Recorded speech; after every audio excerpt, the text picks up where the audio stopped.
are in for a treat, not just tonight, but for the next 8 Sundays when PBS Masterpiece airs Poldark.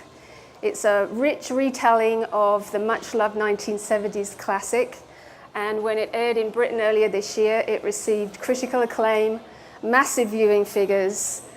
Poldark fever ran rampant through the country, and there was not insignificant media attention to the leading actor, Aidan Turner. Please welcome Aidan Turner.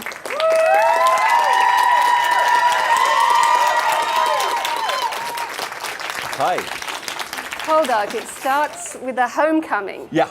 Which should be a happy thing. Yeah. But then it goes all pear-shaped. It does, yeah, it totally goes pear-shaped. I mean, I don't know how many people have sort of seen it and stuff. Like, it's right. You kind of know. It's sort of important to get a feel for that too, so I know I'm not like totally kind of like just stabbing in the dark a little bit. But yeah, it's a kind of a rough start for us. Obviously, coming back, fighting in the war, and coming back to a very different place, a place that's changed, a place that he doesn't remember in the same way. A lot has happened while he's been away, and that's something that was interesting as an actor to deal with. Just what he's gone through. Somebody who was getting, he was heading down the wrong path. He was going to hang on a noose and be convicted for rioting and all sorts, and he had to be enlisted in the war. And you kind of think he came back and so much had changed internally himself. And he got promoted so quickly to a captain as well in 3 years is kind of unprecedented. So you sort of think, like, what did he see and what did he do? And then arriving in Cornwall to the news that his father has died, and his inheritance is in tatters, and the mining industry is on its knees, and the place looks different and feels different, and he doesn't know whether he wants to be there anymore. And I guess the only thing keeping him there is Elizabeth, and this ring in his finger. And then, like, imagine that, imagine that happening. Like, the first sort of half an hour that you're home, you realize your beloved is, you're gay crashing an engagement party, between Elizabeth and your best friend, your cousin. Like, it's a rough beginning for him. And like, as we said before when we were chatting, like, I think anybody else, I'd be gone. I'd be off to London on the horse. Yep. I'd be galloping over the moors, and I'd be out of there. I'd take the £100, Charles Poldark, thank you very much, and I'd be gone. But he doesn't. Like, that moral compass that he has is pointed so much so in the right direction, and he realized that he needs to stay. And that's a really noble attribute, That's something that it got me into him straight away, because that's the difference, I think, between me and him. And it's a hard thing to say, but he doesn't take the easy route.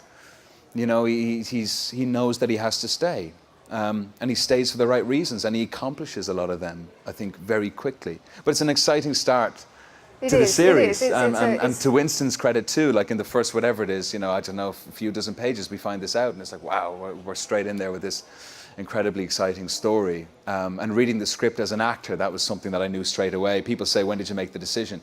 I'm sorry, I'm looking over everyone's head here, just having an hour think. I'm not really engaging. But people ask, like, how easy was it to make that decision? And it was really easy, because I didn't know anything about Poldark. But reading the first opening 20 pages, I thought, bloody hell, there's a really exciting story in this. And it got me in there. You just mentioned that you hadn't heard of Poldark, yet it was a much-loved 1970s classic, which... Yeah. Were you not a bit afraid of like taking that on? If I was really aware of it, if somehow I had seen the series at the time, or just come to it late and seen the 70s version and seen Robin Ellis and been really involved in it, possibly I would have been a little bit, it was important. It just worked out well for me that I wasn't that aware of Poldark or what it was. I mean, that's a true thing. When we were chatting before about, did you know anything about Poldark? No, I Googled it when the offer came in. Like, literally was given the scripts, given the books, and they were like, do you want to play this part? And I was like, can you give me 10 minutes? I went, Jesus Christ, that's Poldark. Bloody hell. I didn't know what it was. If I did know, I might have felt that pressure, but, coming to it late, I didn't. It's not very useful as an actor, I think, sometimes as well, if you know how to harness that energy, playing Batman or something, yeah, fair enough, I guess, but it wouldn't have done me any favors on this one, because it was so successful. And Robin was pretty brilliant in it, from what I hear, He's brilliant now. I can imagine he was extraordinary in the role. It's such a great role anyway. But not knowing any of that helped me, so I could just find it myself, and I could do it myself. So you mentioned Robin Ellis. He actually has a cameo as a rather unkind Reverend House. Yeah. So you got to not only act with him, but be on set with him. I mean, did he give you any advice? I mean, was it weird at all, or? I don't know. My answer sort of wavers a bit on this one. It certainly wasn't weird, and I think it was more than a cameo. I mean, he's playing Reverend Holtz, and I believe he's certainly in the books anyway. I haven't read the scripts of the next series, but he's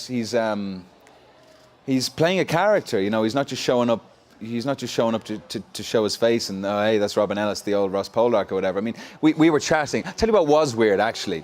You know, we were when we were doing that scene in the courtroom when Ross is standing up for Jim Carter. We had a chat after the scene, and Robin said, like, I remember so well. Like, it was one of those ones I remember like it was yesterday's son. But he didn't do a lot of that. But he did say, I remember this scene so well when I was Ross in that courtroom, you know, screaming at another Reverend Hull's character. And I thought that was mind blowing actually, because I could imagine what it would be like, you know. So in 40 years' time, when I'm wrapping up, and I'll be Reverend Hulse, you know, it'd be great. Complete the circle or keep it going, you know. The evolution of Poldark. Can you tell us a little bit about Ross Poldark, because he's not a cookie cutter good guy.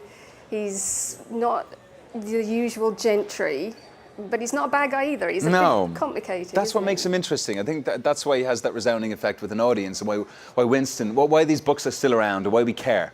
Why the series is being made again. You know, it's not for a novelty effect that, hey, it happened 40 years ago, let's do it again. There's a lot more to it than that. The books, they really stand up alone.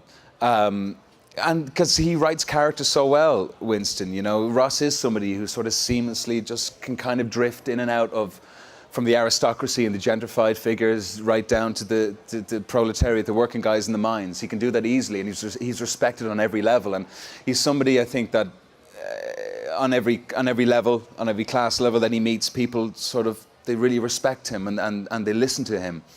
Because he respects them too, and I think that's the big difference. Like, he cares as much about anyone as he does about everybody, and that's something that's new. I mean, in many ways, Ross is like, he's a really modern man, you know. And I think that's why, not to drift off your statement, your question, but with Demelza, I think that's why that relationship blossomed so quickly, and why that attraction is there. I think he sees a lot of sort of himself in her, and that the outsider figure, somebody who doesn't care. There is no boundaries with love and respect. You know, if somebody's a kind, generous person, that should be appreciated, and Ross can't understand why other people don't do it. You know, it doesn't seem to make sense for him. So yeah, there's a lot to Ross. He's a complex character. There's a lot to play.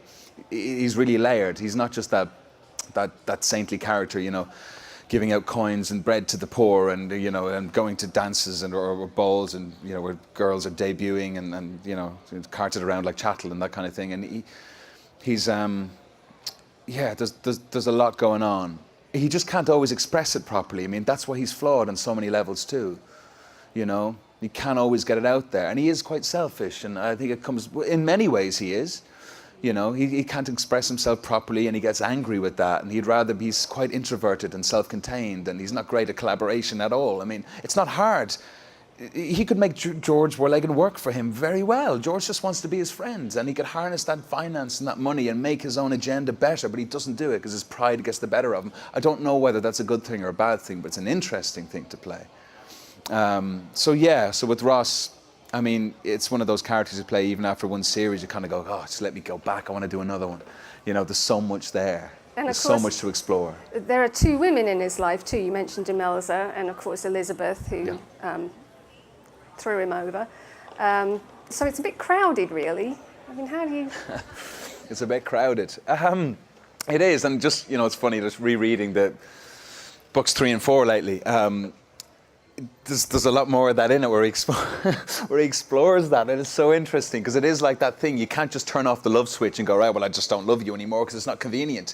You know, you're not working in my life that well, so let's knock that off. It's still there. He still yearns for her in a weird way, and when something sort of, when he defects or something happens in his relationship with Demelza, like every chap seems to do, he can kind of summon an emotion that's not there, or see something in her, and decide that I'm going to feel this way about this relationship now, and through that I'm going to involve Elizabeth again. And rereading Jeremy Poldark, the third book, I see a lot of that. You know, Winston really questions his relationship with Elizabeth again. There's that scene in the house, and I think Demelza is upstairs, and Ross is questioning what happened when I was in prison that time, or what did you do? And I'm thinking, what a bastard! Why are you asking her that? Don't say that to her. She's been all right. Nothing's happened. We've seen it. But he doesn't, and he skips down and he helps Elizabeth clean up, and you kind of think, what are you doing, man? Like, where's your head at? And you don't know, and again, it takes a little bit to figure out, even though it's plain and you sort of understand on an emotional level what he's doing. Totally understand it, but it's still, there's a bit of digging, and it's fun to figure out. Again, a testament, I think, to Winston. But yeah, so it's a crowded relationship, certainly. But it's fun to explore it. There's such different women, and I can understand it. I can see where he's coming from. They're so different, and so amazing and brilliant and beautiful in so many ways independently. I can understand the dilemma he's in. Well, this is, I mean, the whole relationships throughout the books and the series, it's so rich, and it is a great saga.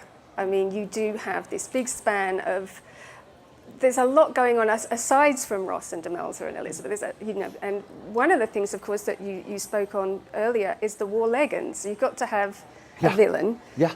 So, how does Ross deal with that? Again, it comes back to that sort of character trait. We say every time it's brought up that Ross is this sort of, he's the good sort of moral guy. Every time I hear that, I kind of think of all these other flaws or faults or cracks in his disposition and his character that come out, and it's something you'll never really quite understand, because it seems like he enjoys in some ways that sort of the cross and that relationship he has with George, because he sees that George is trying. Yeah, I think he understands. George isn't a person that he'd like to hang out with. We can all understand why. I can see he's not a chap you're going to call up and go, hey, you want to go for a pint? He's not for me anyway. For some people, possibly, even if there isn't a hidden agenda of financial back end on it somewhere. But he makes a real point to be a little bit cold and nasty to him, because he knows it's going to upset George. George just wants to be in the gang. He's new money. It's all happened. He's the son of a blacksmith, an illiterate blacksmith, and George wants to be Ross. He wants to be in Ross's gang, and Ross knows that, and Ross just doesn't want to have it. Ross would rather be broke and be the leader of the gang than to have somebody in that could be influential. Again, I don't know how I feel about that. I don't know where I would lie in that. I could be corrupted quite easily, actually. Yeah. So yeah, I mean, that's why it's an interesting sort of thing to play out. But yeah, and it gets interesting with George in the next few books as well. He's a great character, and Jack Farthing plays him real well. Right, and you were mentioning we have the finance. Of course, there's the tin mining, and all of this is central to Cornwall, which is a big part of the story. It's a huge part of the story. Yeah, it was one of those things. Not to cut you off there, but it was when we shot Poldark. We were in Bristol. Shooting the interiors for like 6 weeks or something, and I just, it just came alive when we went out of the studio. Obviously, we were invested in what we were doing, and we knew where we were going to go, and we had our arcs, and you just know these things when you've read the script hundreds of times. You just know you have a sense of where you're going to go with the character and stuff. But it really came alive. Like, there's nothing like getting out there, scenes that even in your head you can't imagine what they're going to be like until you're on a horse out in the wilderness in Cornwall, or on the side of a cliff somewhere in Bodmin Moor, or wherever it might be, and in St. Justin. And it just, you don't have to do anything, it just does it for you, It's so dramatic. I kind of wish in some ways we had started that way. I mean, this year we're doing the opposite season. We're going to do, I think when we shot it last time, it was like March to September, or April to September. Now we're doing like September to April. So we're starting with location first for light and weather and all those kind of things. I kind of wish we had done that first in some ways, because it just opened the show up. It really did. I just go, oh God, I get it now. I get what this is. I get the language. I get the emotion. I get the genre. I get everything. I get this character. I get other people, because I can see it. And it makes sense. It just seemed to fall into place when we did that. But then there's something sort of insular and contained about a lot of the interior shooting, especially in the Power House and stuff with Demelza, that all made a lot of sense too. But I know I'm trying to get back to what you were saying, but yeah. Anyway, and people say as well, they talk about a location being a character in itself, and I always thought that was really cheesy. I thought that's such a cop out. You can say that about any location, Oh, it's a character because it really I'm right, but essentially that's what it's going to do anyway. It's there. it's a fact. But really, like Cornwall is. I mean, it's so much a part of the story, the guttural emotion and the drama in Cornwall is stunning. As stunning as What was the most challenging thing about filming this? And again, I keep saying this, but we did speak about this before as well. I just need to say it so I don't feel like I'm repeating myself so much.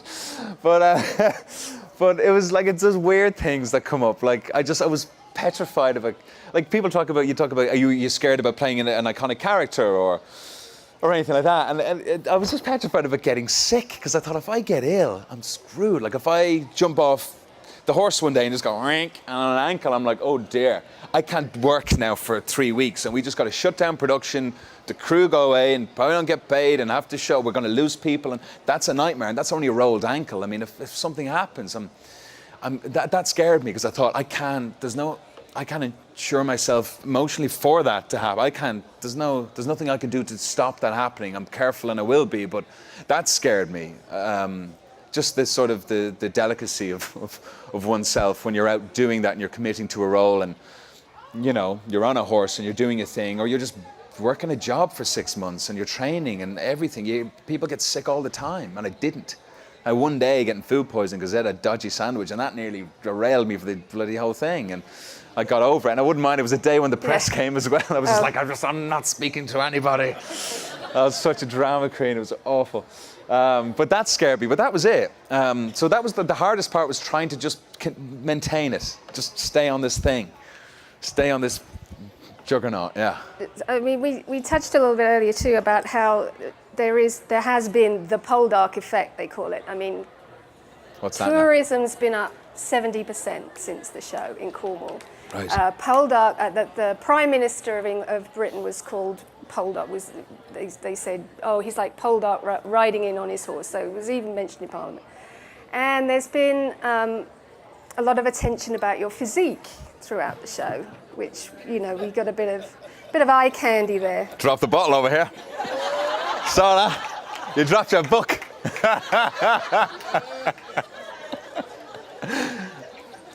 So how are you coping with all that fuss and interest? I don't care. I'm not being smart. It doesn't affect me. It's nice, like the show being successful, and we worked really hard. Everybody, we had an amazing team, an incredible team on this show, and just the fact that we struck a chord with an audience, and it seems like people liked it. Most people really liked the show. People who tuned in liked it. That was it. That was everything for me. That was the main thing. The rest of it just doesn't. It's just kind of. It just doesn't do anything. I mean, I'm not dodging a question. Like, it's weird, walking into a newsagent and seeing photographs and stuff. And you kind of go, oh shit, that's me. Like, look at that. But that's it. It just kind of stops there.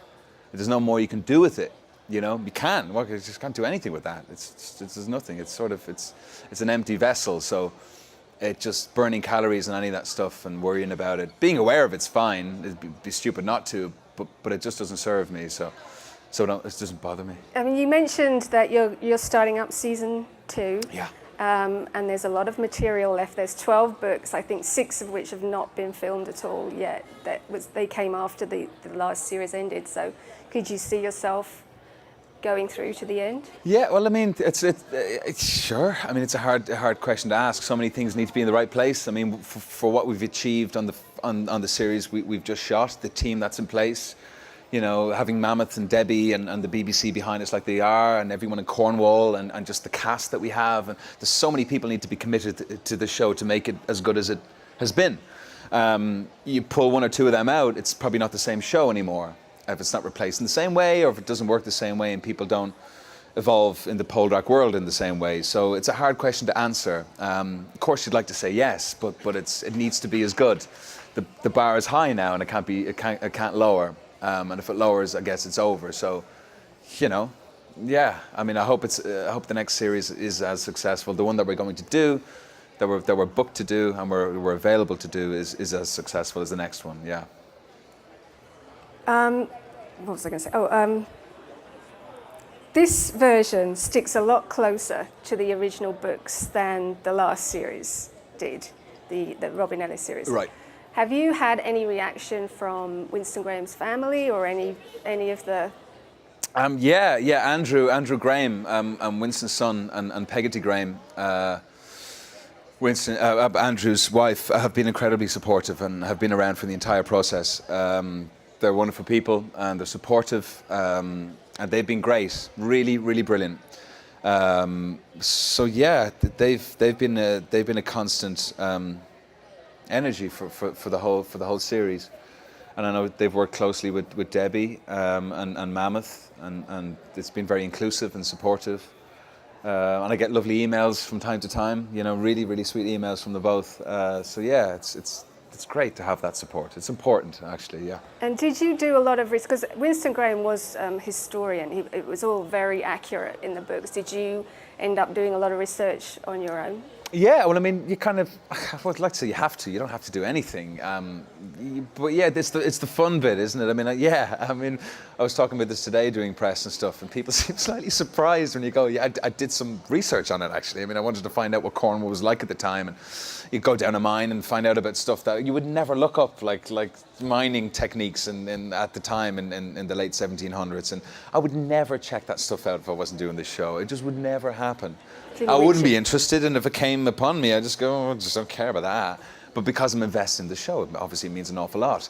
And it is interesting, and I am invested and engaged in it. All of that stuff matters. It's just funny how you get on these searches. I mean, with the internet now, it's not like you get a stack of books and you start and you get through them. I find I sort of have that thing anyway. I just get bored very quickly, so I'll just be looking at something, and it might be like mining techniques at the time, and you might get onto a more modern one, and then I'm looking at photographs, Avedon photographs of miners, in Cardiff in the 1900s, and then suddenly you're on to, from photographers, and the search continues, and 20 minutes later you go, I'm here now, and I started over there, and it's massive sort of span of information from all sorts of avenues you're getting. So that's what's great about the net. In that sense, because it's immediate and it's quick, and you can sort of suffice this, that yearning for that sort of education quickly, instead of kind of the academic way of sitting down and getting through something and sticking with it, even though you might be distracted. I let my distraction sort of take me on that route when it's going. It's not like school. It's great. I believe we're going to have some questions from the floor now. Hi. I was wondering if anybody working on the show consulted any professional historians about, whether or not we're doing this right? If there were historians on the show that we consulted with, there were people around. I mean, we're lucky. We have a great team. I mean, Karen Thrussell and Damien Timmer and Debbie Horsfield. I mean, these are really, really smart, brilliant people who care about this show a lot and care about everything we do. And if anything is ever questionable, which happens from time to time, of course. I mean, it could be anything, like even picking out a bit of rock or going, how did they spot a vein of copper and what was done then and how was gunpowder loaded in? All of that is considered. It's funny, actually, you should say that, because, as an actor, sometimes you walk on and you just expect, when your director or whoever it might be can show you how to do something, you just go, yeah, cool, yeah, that's fine, that's what I thought. But you forget that, yes, actually, someone had to really, you can't get that stuff wrong. You can't get it wrong. There's no room for mistakes. When it's shot and it goes out and that's it. There are a lot of people who care deeply about stuff like that, and it's important they do, and we all trust they do too, because sometimes either you don't have the time or you might miss something, so you need somebody else to pick up the pieces. And what we were talking about earlier, just having a really good team in place, that's really important, and I think it's a testament to the success of this show. I mean, at every sort of level, it seems that we had the right people who were doing the right thing. Everything from casting directors, finding the right people to play these, and we have a brilliant cast. And absolutely. But we're lucky, as I said, like the guys at Mammoth and the BBC are really kind of, they're on that kind of stuff, As a good Irishman, you have a literary tradition to uphold as well as a cinematic one. And I noticed that most of the projects you've done have been based on books.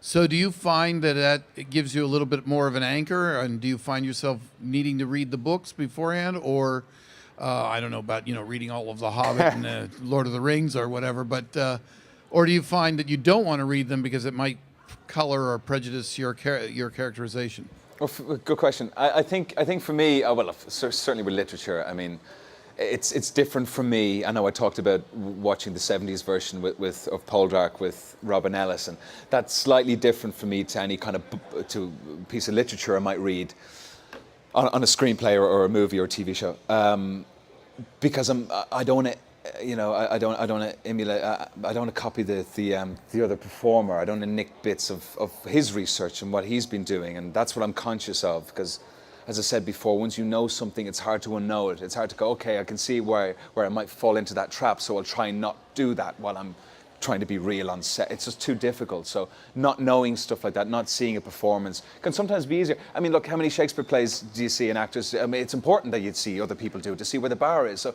it's not always, there's no sort of, there's no right way or wrong way of doing it. It's just whatever you feel at the time. I didn't feel like it would necessarily help me doing this particular project. But in your other projects, there's lots of books. Yeah. Even the new Jim Sheridan. Yeah, Secret Scripture, Sebastian Barry's. Yeah, absolutely vital for me to read that. I mean, it would have been odd for me. I would have felt really like I was missing something if I hadn't read the book. Yeah, of course. It's an interesting question. I don't know. I think every project is different. I think it's whatever you feel. It's such an instinctual job. I think you got to go with your gut. I think, some of the best actors, sort of do that.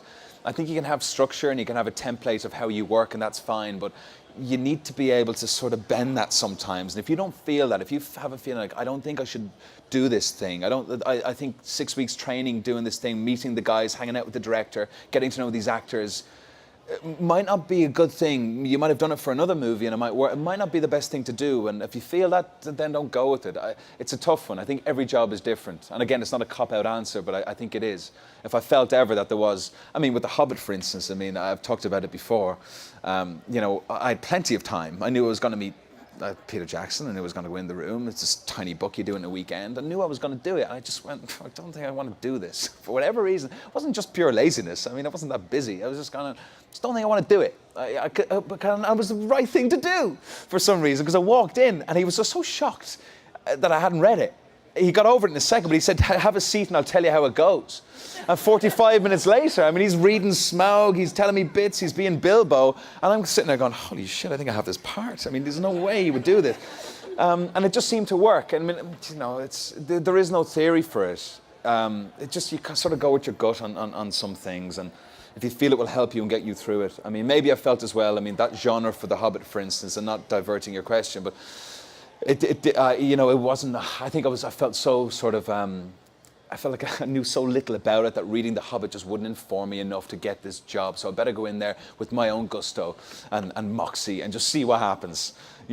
Connect with the director and see, does he get something from it? And I thought maybe reading the book, I would just get distracted, try and pretend I knew more than I did about Tolkien, which I didn't know anything. Hadn't seen, I hardly watched the Rings movies, I forgot half of them. And I thought it would just distract me, so I didn't do it. So do you know what I mean? It's that sort of thing. But to be honest, apart from that one endeavor, I think reading the books have probably been a benefit for me. Hello. Hi. So you've played major roles like John Mitchell and other characters like Keeley. Have you ever been afraid that you would kind of go back to that character and accidentally start acting like them, if that makes sense? Totally. Like you In would real life. revert back to the... I'm moving over gosh. this way. If that's Don't okay. kill people, please. Like John Mitchell. Oh my Do you mean like I might go back having played a character like Mitchell or Yeah, or like small things they would do, you would accidentally do that for Poldark, even though that's not Oh yeah, part of yeah, his yeah. character. It's a good question. But the small things you think about as well. You don't want to emulate. You don't want to copy stuff you've done before, and you want to try and make it different. And I guess you can be a creature of habit sometimes. And when you're unsure about something, and you fall back in the safety net of something you might know. And being human was a very early job for me, so there was a lot of instinct was used in that. When we were rehearsing and shooting things, I just went on my own thing, and I want to see where I was going with it. And yeah, I know what you mean. Maybe you might play a character now where you kind of you catch yourself and go, Jesus, that's a real Mitchell thing. I do know what you mean, but I think it's important I choose jobs kind of carefully. That I if there is if I see a close tie between one character and one I've played before. I might steer clear of it, I suppose, or if I feel I can't do something that's very different. For that purpose, I wouldn't, because it just wouldn't excite me enough. If I see a line that's too close to something I've done before, it just wouldn't interest me enough to respond to the script, I guess, or something. I mean, I want to keep changing things and making them different. I'm feeling different. I want to feel different every time I play a role. I don't want to feel like Mitchell again. I want to feel different about something. So I guess I hope that wouldn't come up. But I think it's a good question, though. Yeah, I mean, you can be lazy. Yeah, laziness happens all the time. Instinctually, I think, I probably am. I fall back on stuff. If I don't understand a scene or I'm not getting what I want from it, it's easy just to cheat and do something that comes easy to me and naturally. But, that's not why I'm in it. So I try to fight it. Hi. Hi. So my question is about Poldark and this inner conflict that you mentioned earlier, where he sort of has feelings both for Demelza and for Elizabeth. In the book, it's a huge conflict. He sort of kind of swings it this way, then he swings that way. He loves her, no, he loves her more. In the first series, I thought that towards the end, Poldark swung pretty hard one way toward Demelza, which I loved because I love Demelza and I love Eleanor Tomlinson as Demelza. She's amazing. Is this something that's kind of is going to be getting course corrected in the second series? Like, are we going to be seeing more? Are you looking for spoilers? That's what you're getting at. I mean, the books are out there. This is not. So, is this something that is kind of? Are we gonna? Should I prepare myself for? Okay. You tell me. You've read the books. I think love is a very complex thing. I think. Many years have passed from Ross returning, finding Demelza when we're into the third book and the fourth book. Years have passed in their relationship. Things have changed and things have opened up. They've lost a child. I think losing Julia has been a huge effect on Ross, and I think we'll see that, the second series and more. We see it in the third and fourth book certainly. It's had a massive effect on him, and Ross is somebody who's not great at articulating himself emotionally. I don't think he even understands how he feels, and he doesn't see it clearly in himself, so he doesn't know what to do with that. He's confused by it too, and he blames other things, maybe his relationship with Francis, or he might blame, Carnmore on something, when in fact, as an audience or as a reader, we kind of see more clarity in that. We can see the reasons why. Certainly I can feel the reasons why he might feel the way he feels. I don't know if he can. Look, I don't know. Love is weird. It changes, doesn't it? I mean, it's odd. I mean, you want the thing you can't have sometimes, I think he makes... We see it in the third book certainly as well. I mean, you feel like he's grabbing at something. He's trying to make his relationship difficult. It's almost like there's some... he's getting something out of almost the death of Julia. The way that relationship has changed slightly. He's running with that more so than he should be. I mean, it's so complex. It's so deep, and there's so many layers in that. And again, that's why it's such a brilliant story. There's so much there. It's not just cut and dry, and it's not with Elizabeth either. It's not with her feelings. So it's hard, but I think that keeps it interesting because it feels real to me. You just don't flick an off button for love. It's not like, hey, well, it doesn't work out with you, so I don't love you anymore. It's got to be still there. And if his relationship wavers with Demelza, naturally he's going to turn back to somebody that he's known since he was 15. It kind of makes sense to me.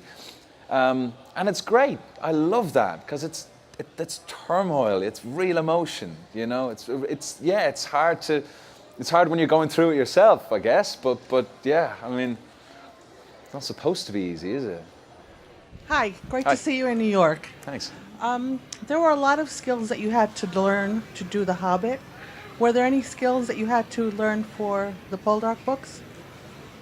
Skills. What sort of skills did I have to learn? Scything. You had to learn to scythe. Oh God! Well, I got that wrong. You just said Carol said I had to learn how to scythe. Yeah, I blew that one apparently. My technique was totally wrong. Well, horse riding was a big thing. I mean, Ross is A lot of things. I keep saying the horse riding thing. It seems obvious. Yeah, there's a lot of things. I mean, the accent was an important thing for me because it's not just that gentrified, posh British accent and that RP, received pronunciation dialect. There was quite a specific thing that I was after.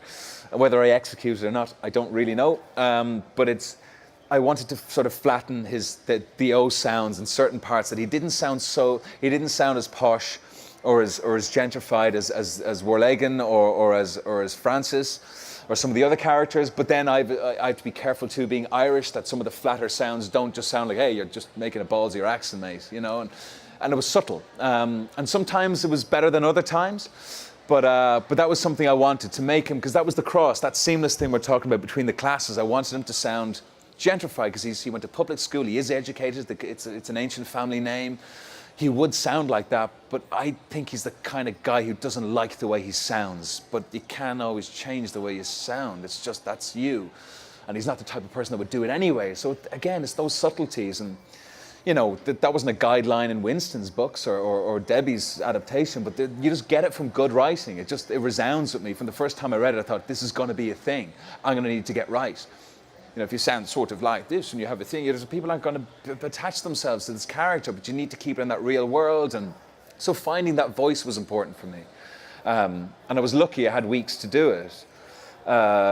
So yeah, I mean, just a lot of work on it, and just flattening sounds and doing different things. And his posture, riding the horse, was a thing as well. You know, I just wanted him to be a certain way. He's been riding since he was a kid, and it comes naturally, but I didn't want it to be too kind of, you know, too forced. But then again, it is technique. So it's just balance all the time that's so finite. There's such a tiny nuance between overdoing something and just underplaying it and getting it wrong. So all of those kind of things were important for me. And they were challenging, but they were fun. They were fun to do it. And when you get it right and you feel it's right and you're in that zone, it's kind of nice. You feel you're achieving something. So there was all those things, I guess. What else did I do? I don't know. Other things too. I guess that's all we have time for. Thank you so much, Aidan Turner, for Thanks your for coming time. out. Cheers.